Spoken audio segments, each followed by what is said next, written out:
સોમેશ્વર દેવ ભોળિયા કરું તમારી સેવ, જટામાં વસે માત ગંગે પતિતને પાવન કરતી, પાર્વતી ના પતિ ખોળ રે રમે ગુણ નો પતિ, જાપ નિત જપે જતી ને સતી, આરતી રોજ ઉતરતી, આરતી રોજ ઉતરતી, એ ભોળા તારી હે દાદા તારી, એ ભોળા તારી આરતી રોજ ઉતરતી।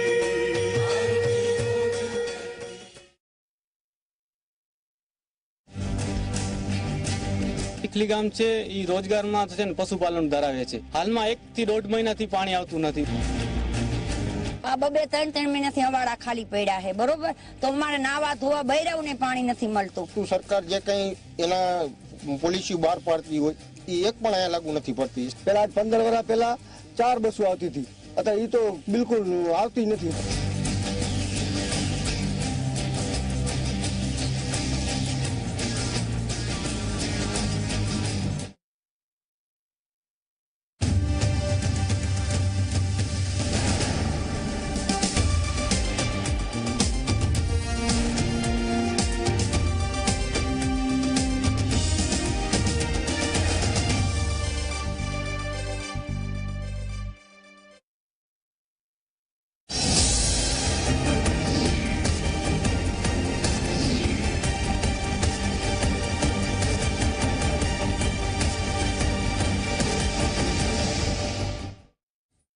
વ્યક્તિ વિશેષમાં આપનું સ્વાગત છે। હું છું યશ ભટ્ટ આપની સાથે। આજે આપણે વાત કરવાના છીએ સરદાર પટેલની।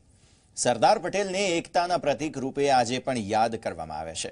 સરદાર પટેલ હોત તો આજે કાશ્મીરની સમસ્યા ના હોત, અડધું પાકિસ્તાન ભારતમાં હોત, અને આ તમામ વાતચીતની વચ્ચે સરદારે ભારતના ઘડવૈયા રહેવાનું સૌભાગ્ય પ્રાપ્ત કર્યું અને આઝાદીમાં તેમનું મહામૂલું યોગદાન છે। આજે વાત કરીશું કરમસદના વિવાદની અને આખરે સરદારની સમાધિ શા માટે નથી, નહેરુ સાથે તેમના સંબંધોમાં એક ડોકિયું કરીશું, પરંતુ સરદાર પર ચાલતા રાજનીતિની પણ વાત કરવાના છીએ આજના વ્યક્તિ વિશેષમાં।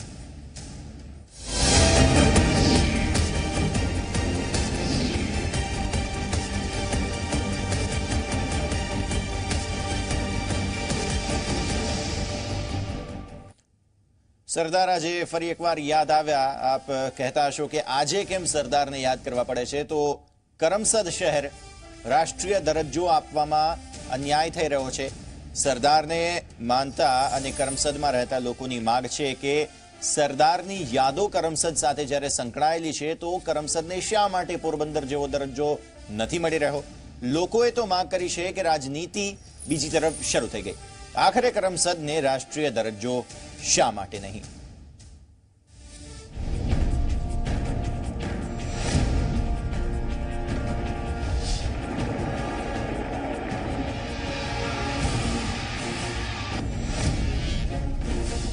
સરદાર પર ફરી રાજનીતિ ગરમાઈ।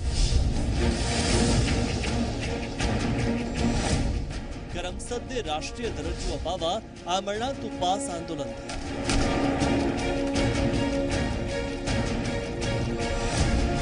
સરદારના ગામને રાષ્ટ્રીય ગામનો દરજ્જો શા માટે નહીં?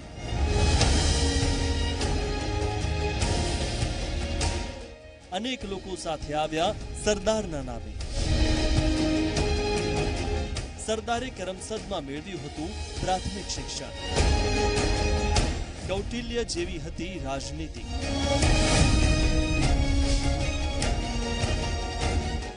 આખરે સમયે સમયે શા માટે રાજનીતિ રમાય છે સરદાર પટેલ પર? તો સરદારની યાદો આજે પણ કરમસદમાં જીવંત છે। સરદારનું બાળપણ અને ઇતિહાસ કરમસદ સાથે જોડાયેલો છે, ત્યારે આખરે કરમસદને રાષ્ટ્રીય દરજ્જો શા માટે નહીં?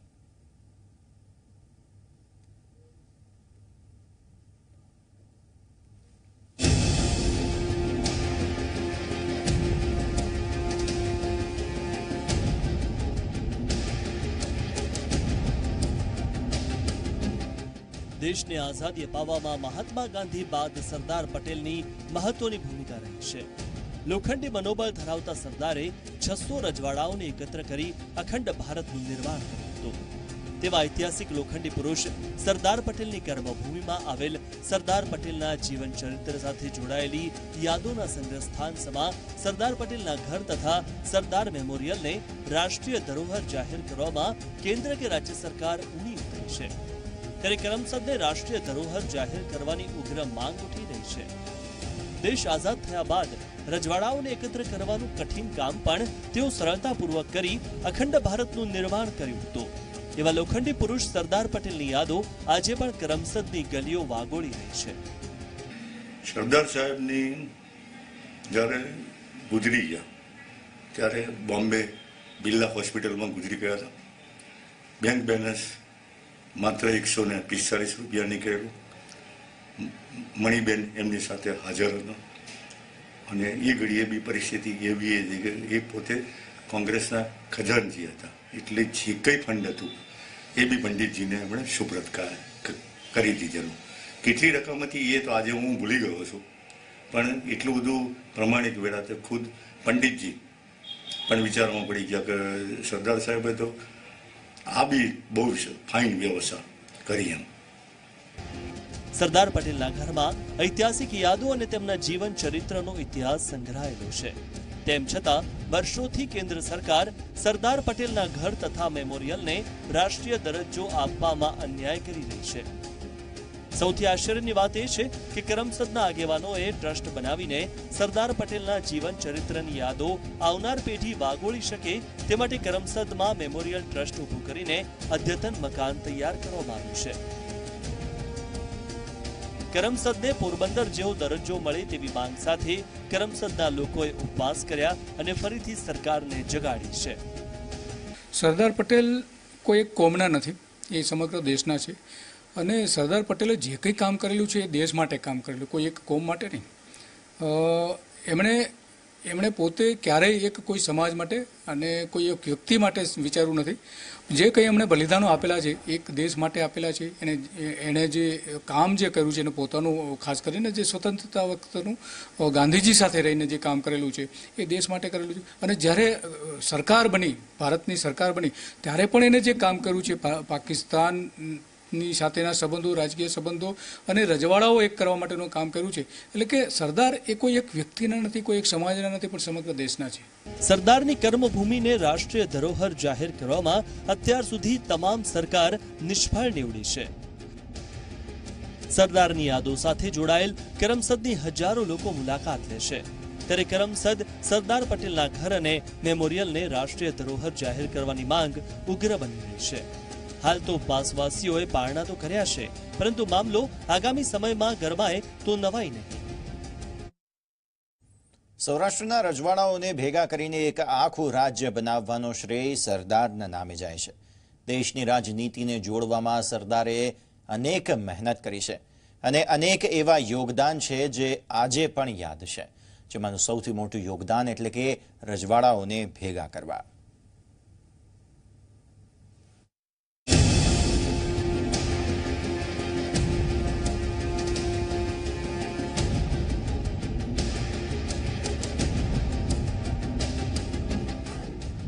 સૌરાષ્ટ્રના રજવાડાઓને ભેગા કરીને એક આખું રાજ્ય બનાવવાનો શ્રેય સરદારના નામે જાય છે.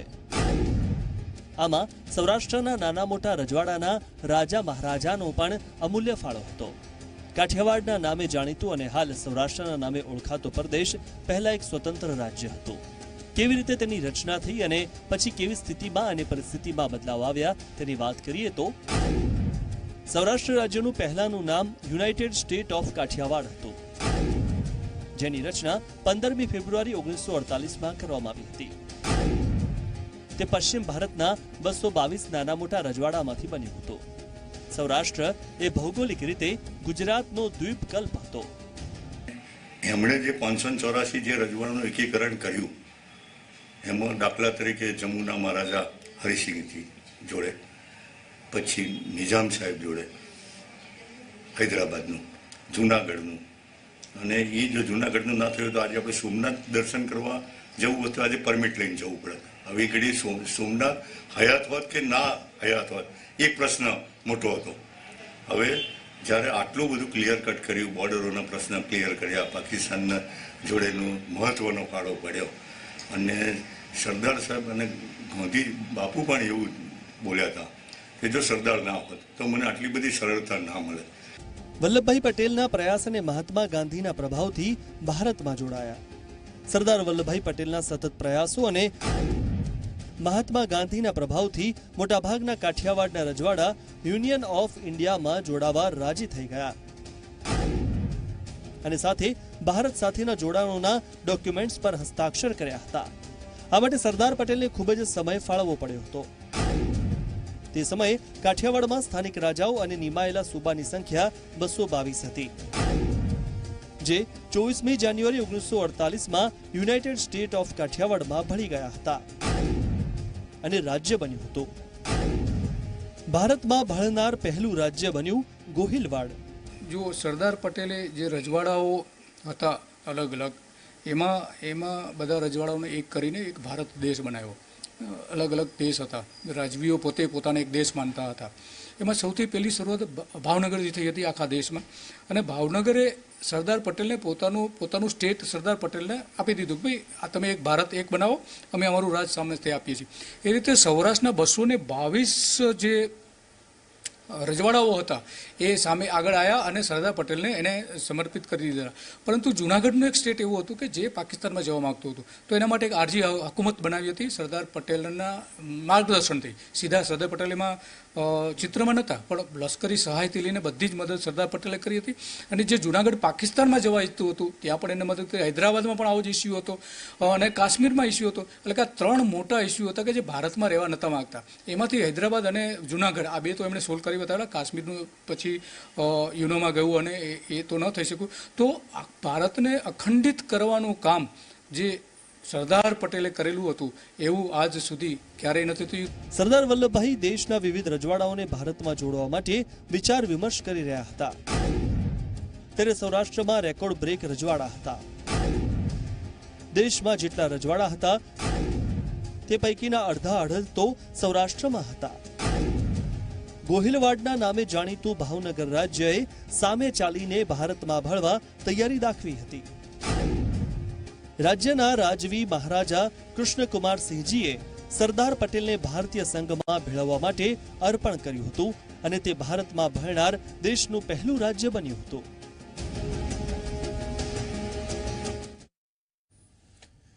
તો સરદાર અને નહેરુ દેશ માટે જીવ્યા અને શહીદ થયા છે, પરંતુ કેટલીક બાબતોમાં બંને વચ્ચે વિરોધાભાસ જોવા મળે છે. આખરે નહેરુ અને સરદારમાં શું સામ્યતા છે તે પણ જાણવું જરૂરી બની જાય છે.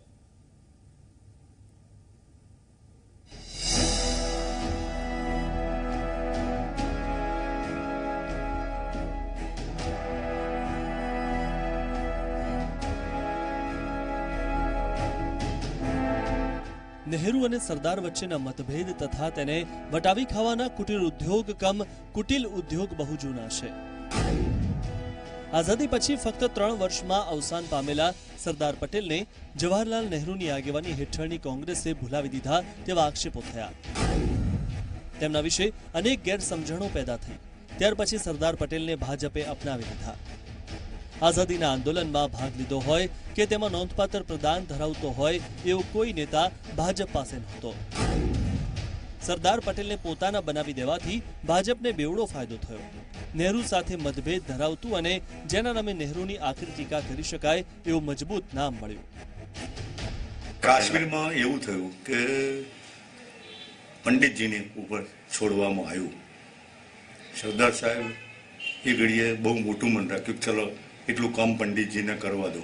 એટલે પછી બાપુએ જે કહ્યું કે સરદાર સાહેબ આ જરા તમે રહેવા દો અને એમની રીતે એમને સોલ્યુશન કરશે. તિરાડનું જે રહ્યું. સરદાર અને તેમના કરતા 14 વર્ષ નાના જવાહરલાલ વચ્ચેના મતભેદોનો ઇતિહાસ લાંબો છે. તેમાં ઘણા નાટ્યાત્મક ચઢાવ ઉતાર છે અને સરવૈયું કાઢતા આ મતભેદોમાં સરદાર મુઠ્ઠી ઉચેરા સાબિત થાય છે એ હકીકત છે. મને લાગે છે 42 લોકો રાજનીતિ કરે છે. સરદાર સાહેબ વડાપ્રધાન હોત તો એમ જ્યારે વાત કરે છે ત્યારે મને એવું પણ કહેવાનું મન થાય છે કે મણિબેને જે દુર્ગાદાસના વોલ્યુમ્સમાં જે લખ્યું છે કે Sardar Saheb never aspire to be the prime minister. Sardar Saheb ક્યારેય પ્રાઇમ મિનિસ્ટર થવાની એમની અપેક્ષા જ નહોતી. સરદાર સાહેબ તો ઓલિયો માણસ હતો. ગાંધીજીએ જ્યારે જેલમાં એમને પૂછેલું કે ભાઈ આપણે જેને છૂટીશું અને પછી આપણી સરકાર આવશે, જ્યારે આપણે આઝાદ થઈશું ત્યારે તમારા માટે કયું ખાતું રાખવાનું છે, ત્યારે સરદાર સાહેબે કહ્યું હું તો ચપણીયું લઈને નીકળી પડીશ. એટલે બાવો હતા. અને સરદાર સાહેબ જ્યારે ગુજરી ગયા ત્યારે એમના બેંક બેલેન્સની રકમ 262 રૂપિયા હતી.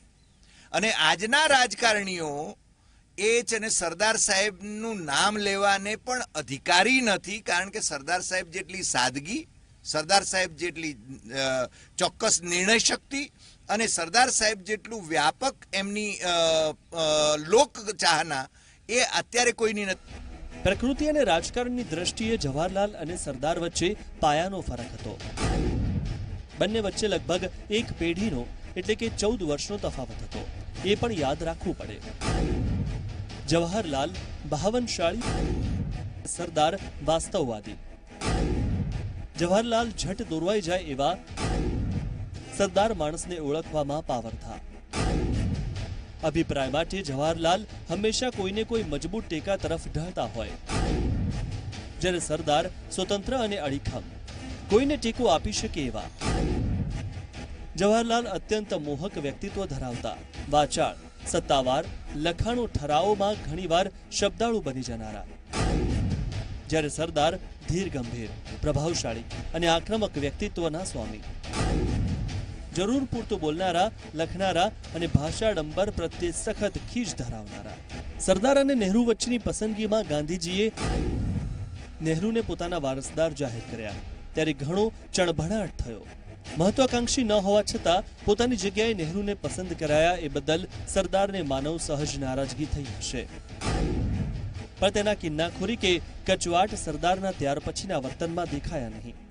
આઝાદીના 4 મહિના પહેલા એક જાહેર સભામાં તેમણે કહ્યું હતું, આ રાજ્યતંત્ર ઉખેડી નાખવામાં અમારા નેતા ગાંધીજી હતા. રાજ્યતંત્ર ચલાવવામાં અમારા નેતા જવાહરલાલ નહેરુ છે.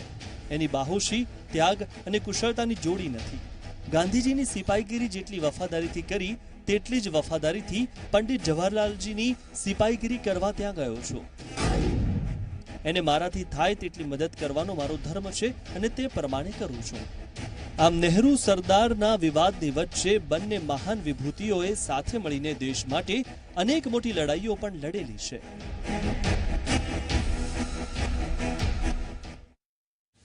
આ સાથે જ અમારી વિશેષ રજૂઆતમાં સમય થયો છે એક નાનકડા વિરામનો.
હે સોમેશ્વર દેવ ભોળિયા કરું તમારી સેવ જટામાં વસે માત ગંગે પતિતને પાવન કરતી પાર્વતી ના પતિ ખોળલે રમે ગુણ નો પતિ જાપ નિત જપે જતી ને સતી આરતી રોજ ઉતરતી આરતી રોજ ઉતરતી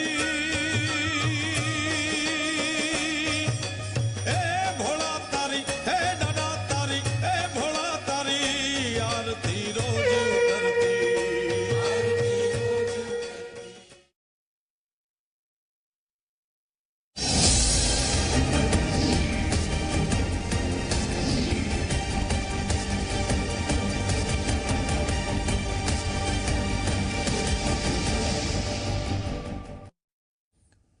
બ્રેક બાદ આપનું સ્વાગત છે. સરદારની ક્યાંય નથી સમાધિ. જવાહરલાલ નહેરુ, ઇન્દિરા ગાંધી, રાજીવ ગાંધી જેવા નેતાઓના એકરોમાં સમાધિ સ્થળ આવેલા છે, પરંતુ ક્યાંય સરદાર પટેલની સમાધિ સ્થળ નથી. આખરે શા માટે નથી સરદારનું સમાધિ સ્થળ?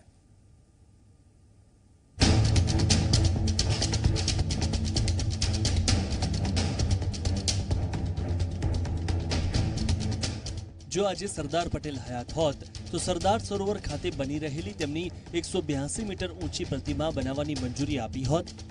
આ સવાલ ખૂબ જ અઘરો છે. જો તમે સરદારના સિદ્ધાંતોને જાણતા હો અને એ કેટલા પાક્કા હતા એ ખબર હોય તો તેમણે ક્યારેય સ્ટેચ્યુને મંજૂરી કદાચ આપી ન હોત. હાલ સ્ટેચ્યુ ઓફ યુનિટીનું નિર્માણનું કાર્ય ચાલી રહ્યું છે અને સરદાર સાહેબનો ચહેરો કેવડિયા આવી પહોંચ્યો છે. સરદારને લઈને ભાજપ દ્વારા તાજેતરમાં જ આક્ષેપ કરાયો હતો કે જવાહરલાલ નહેરુ, ઇન્દિરા ગાંધી, રાજીવ ગાંધી જેવા નેતાઓના એકરોમાં સમાધિ સ્થળ આવેલા છે, પરંતુ ક્યાંય સરદાર પટેલનું સમાધિ સ્થળ નથી. ભાજપ વારંવાર સરદાર સાથેના અન્યાયની વાતો કરે છે. એક તાતણે બાંધનાર ભારતના ઘડવૈયાની ક્યાંય નથી સમાધિ. મોડર્ન ભારતના આર્કિટેક્ટ ગણાતા સરદાર, જેમણે 32 લાખ એકર જમીન દેશને નામે કરી આપી, એમની કોઈ જ સમાધિ નથી. તેમના સમકાલીન મહાનેતાઓની દિલ્હીમાં સમાધિ છે, પણ સરદારની અંતિમ વિધિ તો સાવ સામાન્ય માણસની જેમ સામાન્ય માણસોની સ્મશાન ભૂમિમાં કરવામાં આવી હતી. રાજનેતાની જયંતિ હોય એટલે બધા તેમની સમાધિ પર જઈ ફૂલહાર કરે, પણ સરદારને ફૂલહાર કરવા ક્યાં જવું? આઝાદીના મોટા ભાગના લડવૈયાઓની સમાધિઓ છે, પણ સરદાર વલ્લભભાઈ પટેલની સમાધિ ક્યાં છે? સરદારે મુંબઈના બિરલા હાઉસમાં અંતિમ શ્વાસ લીધા હતા અને એમની અંતિમ વિધિ સોનાપુર સ્મશાન ગૃહ મરીન લાઇન્સ ખાતે કરવામાં આવી હતી. દિલ્હીમાં સરદાર જે ઘરમાં રહેતા હતા એ ઘરને સરદાર સ્મૃતિ ઘર તરીકે બનાવવા પણ માંગણીઓ થયેલી છે. એક આંકડા મુજબ સરદારે રજવાડાઓને એક કરીને ભારત દેશના નામે 32 લાખ એકર જમીન કરી હતી. આમ સરદાર પટેલની જોવા જઈએ તો ક્યાંય સમાધિ નથી અને એટલા માટે કરમસદ વાસીઓ લડી લેવાના મૂડમાં જોવા મળી રહ્યા છે.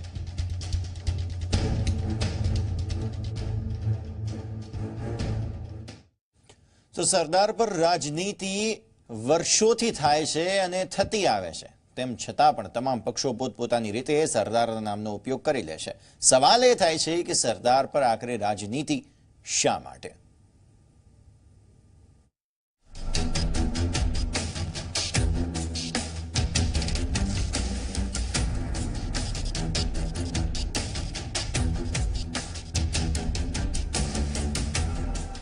સરદાર પટેલે આપણને એક અખંડ ભારત આપ્યું છે.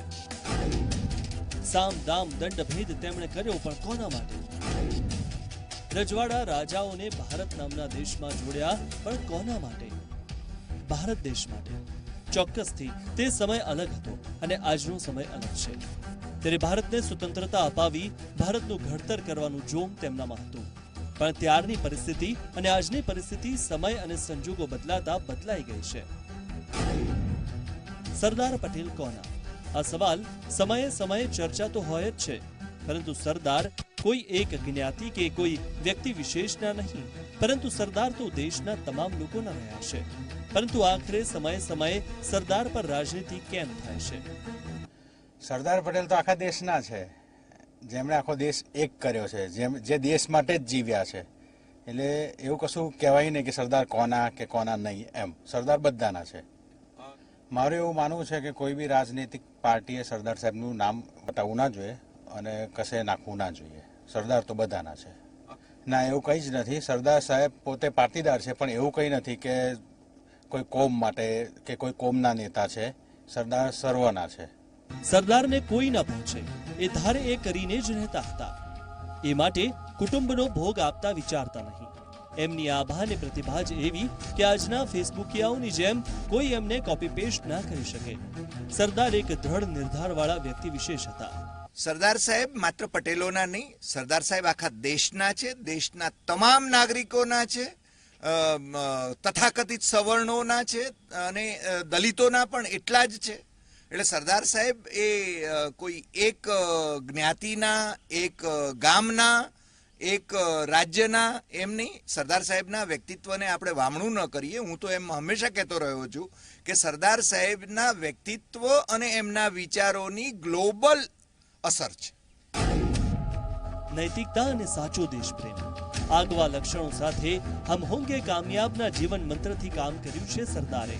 પરંતુ કમનસીબી કહો કે શું કહીએ, જ્યારે જ્યારે ચૂંટણી આવે છે કે પછી જ્યારે કોઈ સરદારને લગતો કોઈ પ્રસંગ આવે એટલે સરદારનું નામ બતાવવા માટે રાજકીય નેતાઓમાં હોડ જામતી જ હોય છે. जब गुजरात में मैं मुख्यमंत्री था, सरदार वल्लभ भाई पटेल का विश्व का सबसे ऊंचा स्टैच्यू बनाने का मैंने संकल्प किया. ગુજરાતમાં સરદાર સરોવર નર્મદા ડેમને લઈને હંમેશા રાજનીતિ ગરમાતી રહે છે. કેવડિયા કોલોનીમાં સરદાર સરોવર ડેમ ખાતે સરદાર વલ્લભભાઈ પટેલની પ્રતિમા મૂકવામાં પણ રાજનીતિ ખૂબ જ ગરમાઈ હતી. ત્યારે નર્મદા ડેમ બને તે જ સરદારને સાચી શ્રદ્ધાંજલિ હશે.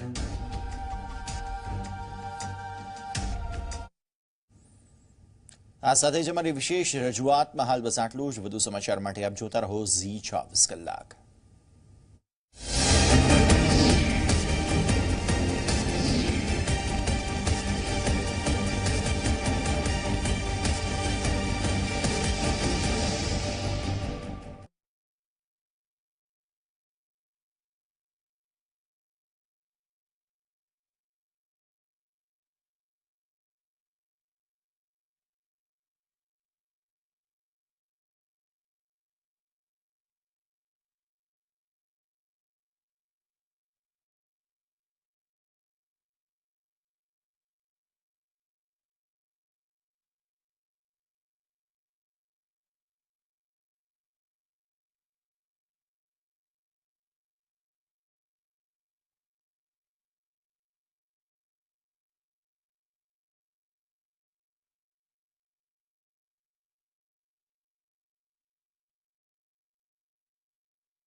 in association with एक स्वाद एक विश्वास.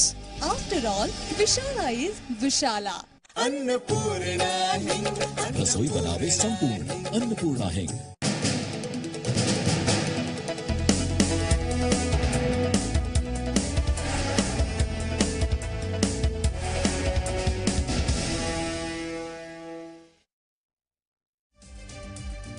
ઘાટકોપર બોમ્બ બ્લાસ્ટ કેસમાં ગુજરાત એટીએસને મોટી સફળતા. આરોપી ઇરફાન કુરેશીની ધરપકડ.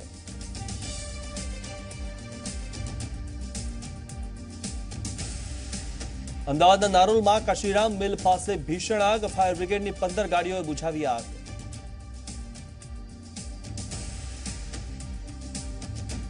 કૃષ્ણનગરમાં આવારા તત્વોનો આતંક. ખુલ્લી તલવાર લઈને ફેલાવી દહેશત. વાહનોમાં કરી તોડફોડ.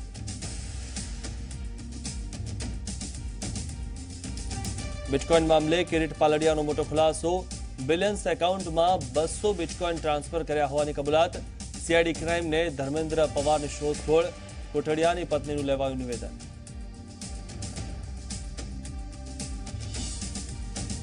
ક્રાઇમ બ્રાન્ચ સમક્ષ હાજર ગીતાંજલિ ડિરેક્ટર ચેતના ઝવેરી. ચેતના ઝવેરી છે પીએનબી કૌભાંડી નીરવ મોદીની ખાસ. ચેતનાનું લેવાયું નિવેદન.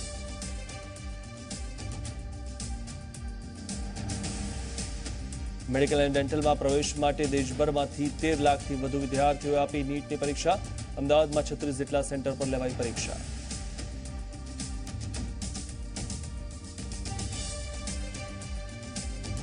રાજ્યમાં ગરમીનો કહેર યથાવત. અમદાવાદમાં 41.8 ડિગ્રીની ઉકળાટ. 43.5 ડિગ્રી સાથે રાજ્યનું સૌથી ગરમ શહેર સુરેન્દ્રનગર.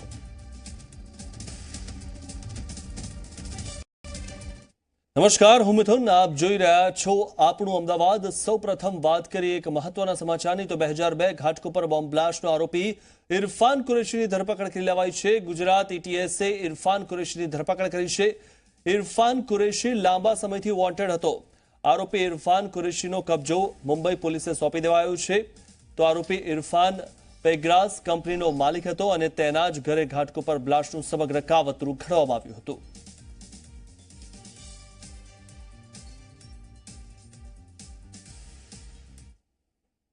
બિટકોઇન મામલે કિરીટ પાલડિયાએ ચોંકાવનારા ખુલાસા કર્યા છે. સીઆઈડી ક્રાઇમની પૂછપરછ દરમિયાન કિરીટ પાલડિયાએ ખુલાસો કરતા જણાવ્યું હતું કે તેમણે બિલિયન્સ એકાઉન્ટમાં 200 બિટકોઇન ટ્રાન્સફર કર્યા હતા, જેમાં 35 બિટકોઇન વેચીને અમરેલી પોલીસને 1,40,00,000 રૂપિયા આપવામાં આવ્યા હતા, જેમાં 90 લાખ રૂપિયા હેડ કોન્સ્ટેબલ ધર્મેન્દ્ર પવાર પાસે હોવાનું સામે આવ્યું છે.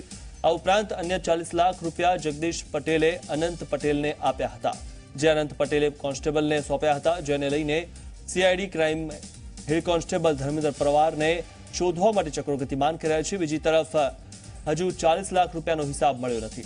બીજી તરફ સીઆઈડી ક્રાઇમે નલિન કોઠડિયાની પત્નીનું નિવેદન નોંધ્યું છે, જેમાં તેમણે નલિન કોઠડિયા 5 દિવસથી ઘરે ના આવ્યા હોવાનું જણાવ્યું હતું. હાલ આ સમગ્ર મામલે સીઆઈડી ક્રાઇમે વધુ તપાસ શરૂ કરી છે અને હેડ કોન્સ્ટેબલ ધર્મેન્દ્ર પવારની શોધખોળ શરૂ કરી છે.